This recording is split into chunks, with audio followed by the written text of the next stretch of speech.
Okay. Pacho me den di Karim Fusini. Pacho me na me chairman ewa area ha. Me na me chairman we area ha. Am say sa nkonfo we omo ba my training wa ha. Na training e boy pa. A boy still e go so boy. But social first na the tournament na ya na me yini ye din. Ba mo ba no ma tire kwan a be fa so a betima yi no ma no. Ebia yesoso ye betima nya ho fa so. Nti no omo no am say first no omo no ye no omo di ho kita ho. Yesoso ye dia ba kire omo wa ha no. Nti mo no mo hu say alaji no otutu TV. Na first no na nim kwan a ye ba tutu TV no na ye betima nya fa so wu. But omo no omo ba kire no ya nya ho nimdie. Anya no kwa eno mo bebre wo honom a ye di ho fa so wa ha. Nti no omo no aboy pa. A train for say dey be see atutu TV. Omo train afa say dey see atutu your friends fridge. Ana car tape ne sa your friends DVD board ni nyina omo atre any system units any computer ni nyina omo atre say dey be ya ye betutu ye betima nya ho no omo atre omo ma tusibi unya ayino a unya computer na wa tusibi a wo de betutu na wa board no we board no wi a normal ehwehia no omo atre ni nyina nti wi a na ya separate no say dey be ya ton a betima nya bibi wo so e boy no first no na ye nya your friends first no ye na ye ton no ma bi a ye nchiro nti say bia 1 million share ho na wo tonoma wonnim enfaso a 1 million no e de bebrɛw because what e bia aka 10 cedi na wo de akotɔ de na wo de ade but o mo kyerɛ sɛ records no ya nye records wo tonoma bia 90 cedi a na wa kyerɛ wo kyerɛ wi a wo kɔtɔn a sɛ 10 cedi na wo so ana sɛ 20 cedi na wo so a wotimi ho nti ni nyina ya ade a eboy pa asama obi say na na kra won say first no aha na fin wa ha pa but ye no mo training ni wie no o ma che say ma ye nhye kopa wa ha first no ka mo ba gina ha no ka mo ntimi nyina ka ha nyina ba musi o ma che ya fa kopa no hewa ade babre ti o ma che say kopa no ye nya ma ye nhye kopa no but ye no mo gusu nkan sam bia I say on ba bre machines bia ye tokopa na ye nhye no kra eno kra me follow no ba kwasra chan say de ye hye no nti o ma tre e na hanso no first no na fi no egu ha on say alaji apaka ne die kama e kina na pa ba o matu no wa ha o de motokia baba no mo sta ko site no ma akotu agu ti sa na sisi aye no but first no ba na fi wa ha ba bia no chi no e na ehun sa we nim die nyina you know mo share am say 4 years ni you know mo share atomo ba hanom no na o ma ba ho djuma na ayeye no na say ye nhye dan nim djuma na nim die na omo ba ye na ye no mo transfer no so o matima ma ho trend say de be ya ye soso ye betima nya adjuma no mfaso nti omo ba ye no ye no mo aye trend be ye mfa say be 4 years ni. My name is Mohammed Osman. I'm the secretary. My name is Mohammed Osman. I'm the secretary for the Scrap Dealers Association of Orikrum, the Gomba line. Yeah. What I know basically about Imagine is that, we are scrap dealers, and scrap business is basically relies on the electronic and electrical equipment such as TV, fridge, computer, and any other electronic and electrical materials that you can think of. And with us, like if you look at the previous time of doing this kind of business, we used to dismantle anyhow. We don't even follow the steps as to how you will dismantle the material to be able to obtain the necessary component that we are looking for. We normally use scratching or smashing method of dismantling. But looking at being collaborated with eMargin, they came in and then they took us and they provide numerous trainings for us that's with regards to scrap business. So we are able to adopt the skills and the manner that they used to train us in order to be able to improve our business. An income, because looking at the previous dismantling, you know, we only use crashing or smashing dismantling, where you will finish dismantling and you will lose half of the components that you could have also sell them to get an income. But looking at the program and the trainings that they've given us in terms of dismantling, step-by-step dismantling, technical dismantling that they train us, if you are able to dismantle them well, like if you follow the steps, you will dismantle, you will be able to separate them well so you can sell them and get a profit. If you dismantle it well or separate them well, you know, day in, day out, every day,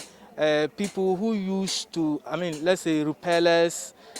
fitters, they normally comes around. So when they comes around, they will looking for some of the materials to buy so they can reuse them. So when you are able to dismantle them well, separate them well, they will come around, they will pick some of the valuable materials that they needed to be able to buy them a good price. So you will get an extra savings rather than using the method of crashing or something. So the Imagine project help us to also identify the electronic and electrical materials that are having toxic substances. You know, at times at the previous time, we used to visit hospital, clinics, and so on, which we end up getting nothing because we don't follow the steps or the strategies as how to apply to be able to do the work well. So, so you said? Okay. So we follow their procedures of dismantling and so on. So the time we use, we are able to adopt to maybe dismantling like smashing or scratching distance. So we normally earn 6%, but for now we are able to gain 10% of profit following the 4% increase, following the help us a lot because it helps us a lot because looking at the environment, we used to. I should go on. Okay. Looking at the environment, we used to dump the materials, unwanted materials, into the gutters. We used to burn them, which normally produce smoke that might affect people around. But for now, due to their trainings provided, we are able to understand the consequences So it helped with that we are able to, we are able to understand that burning in an open place, throwing unwanted materials into the gutters affected the environment. But now we have stopped throwing rubbish or plastic materials into the environment, stopped burning, so the environment is now friendly. Yeah. In the morning, you know, every shop we gather their waste. So early in the morning, those are picking the waste, we come around and they will pick them, you pay them, and they will send them to the dump site. Me pacho medindi Abubakar Osman anase Alhaji Osman na kurenya minim na omuku ne die na kura na ye wa ha no mbatu ye ti na mo musukra no my advice na ye den ye tea association na association na ye tea no gidie se boaye pa say omuna tuyafo omudi committee be ya mpreminu ono ma tuyafo say yenye den yen ti association no ye ti association no wie no am say training die omo ye training bebre e de fadwuma we ya ho se de be ya ye betima ye dwuma no na yen ankasa yen affect bi anase yen yare bi wom ye betima ye dwuma no ama dwuma na ye den mfaso bi afrimu aba kwa ye be faso aye den aye dwuma no a ye sika enhye enum mu kire ye de e do so pa me kasa me kan adaje baboye o ma kire ye no ma pa nanka me hia wo question wa busa question no ha ebi ne se o mu di kan me ye ho se edwuma na ye ye no edwuma no noma na ye dismart no bebre wo ho no ma chemicals bi wo ma chemicals bi wo ma se wo di agro ba di wo se wo banya affect our dachi nti o mu kire ye kwan ye ba fa so aye dan a dismart sa noma no bra yenye affect bi wo de di kan no ene ye no mo sa kwaso no o ma sra kire ye dwuma no mo e fa ye sika kwan se uye dwuma na wo to a wo ton na wo nchirongo ho nto ho wonye isa bibia wom na enu ane se wo to a wo ton ade chia wa ba dwuma wo ti dwuma ma sika wo di to no ma ton no a katebo wie twoma na wato bo fruto na wato kushi na wato wo ba wi ase na wo sika na wo di ye dwuma na enu ana wo spend no ko ba wi ase na no ma na wo to no wo ba calculate wo ba ton ba wi no esika shia unhunu ba wo churogu ho a na watwi na waboa no wuyi no ma no a unhun dudu sika dudu a wo di awura adwuma no mo wasa ho sika dudu a e ba baka wo sika no ho ho sese eyemi no nka se training die ko yo mo di fa so no se asase wi no no ma na ye dismart no ebi ni chemicals a ese asase no nti yenhwe ni yi e dismart na se bibi hu hia se e oya bia na se bibi etisa yenhwe gu ade mu yenhwe di gu ade mu yemma ne nyeden engo fom megidi se max knows da wo hu se ehemi ene mensa ho ayi nyina ne buta mi hihye nyina omo na advice ye fa ho pa se wo ye dwuma no a ni kwan se wo ja wo honam sa okay first no sen na mosi ye ko fa no ma no ba na ye ankasa local nimdia na ye den ye di dismart na no na ye di dismart no an se wo hia ko ye ba fa so na wo saka adepa e wom no ne trouble di ano okay te say bibi te say kop fridge bi sa se wo di fridge ba moto no kopa wom ti kwan ya wo ba fa so akira na ho de na wo bie konkon na yi kopa na de na ye nim ba na dangerous yi bi a wom de na ye nim ba mo na ma ye ho ne ye na ye boye ho ban firim ne bi no fridge no ne ho cover no body na kasa ye dadie kwan ye ba fa so awuro body no amuamuano di akada dadie ho ama na ye witi amaye no na ye ne nyina bri kwa se no mba ye na ye ti ho sa enya association bia mo mo advice amaye nya association na ma ye wo hon ma ya association panyfo no ye ni wo asase a ye ti su no pa e for se gota we na da honum no no bia tu no magum bebre basabasa obia ma ne no ma so no di abagumba association ne ba ye no ya gina ye nan so ayiyi ni pa o motiti gota na no wo di ade tumma ye ba ma wo se de wo ye ya wo de tum ne ba ma wa wuram sa akoyi aba mo abuwa ye ne ba kono no ene eja hihie ne ba bia na wo gina ha nan ka wo si ebo nanso enu soso o mo training no na ma ye hu se ye hyi wo si ni nyina no effect yiem esa effect asase no na ye yankasa o yonko hum no wo ba bia ese ne yade ese no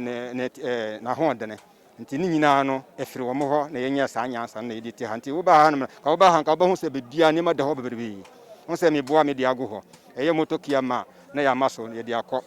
wo mo na kire ye we ni nyina nti ye kase o mo fa so de o ba mo ba ye ho no de fa so de ya di pa ye go so hia mo ohwe no de na kuro nya minim train no mo di maye no hu se hu won fa so pa na me di kan kai no me de na ka katibo wie no hwan na ye to ne basa ye nim se ye sika na ye di no e ba wi ase no me na wo to ye na wo ko we ya se wo baka wo hu no